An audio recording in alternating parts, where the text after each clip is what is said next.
This is export sales for Thursday, July 24th. Starting out here with corn. Old crop kind of had a surprising rebound this week with sales of 25.3 million bushels. Comparing that towards last week's 3.8, I'd definitely say it was good to see. Sales currently are more than enough to exceed the USDA needed numbers. So those sales that we're seeing right now is just a little bit of icing on the cake, but definitely not going to be upset about that and good to see for corn. Going forward, shipments are going to have to be watched. Haven't seen any mass cancellations yet. So as of right now, I'd say corn's in a really good spot, but still going to need to keep an eye on that, make sure the shipments are keeping up with everything else.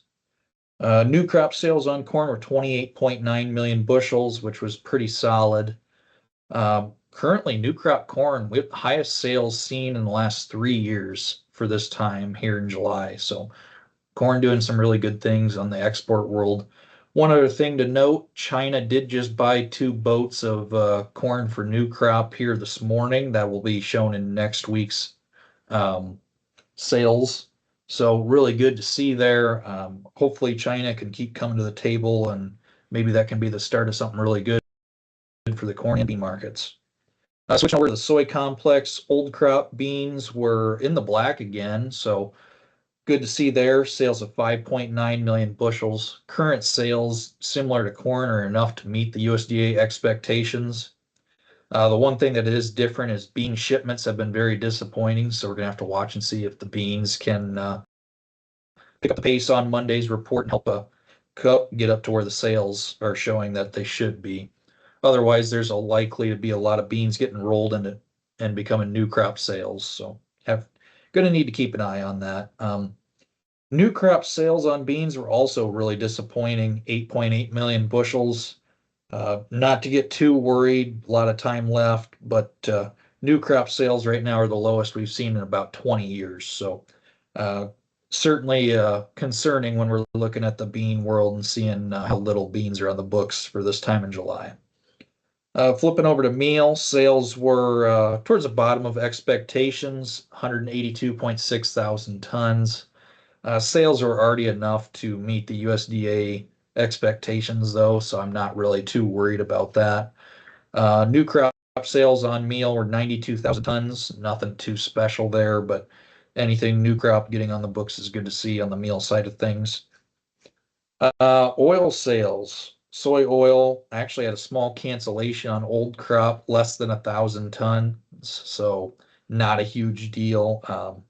Oil sales are going to have to still be positive before the end of the year to meet the USDA expectations, though. So going to be important to watch that. And then new crop oil actually had some small sales, 2,000 tons. Good to see there on oil. Oil usually does not make many new crop sales, so curious to see if that becomes more of a continuing thing.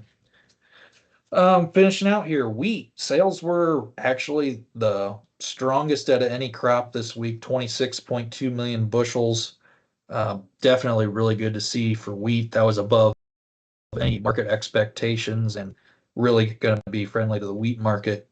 New crop sales now with that 26 added on, we're off to a strong start. And going forward, wheat needs to average about 10.8 million bushels per week with a long way to go in the wheat marketing year. So coming in at 26 was really good to see and helps lower that average needed per week on wheat. But that is it for export sales here on Thursday, July 24th. Thank you.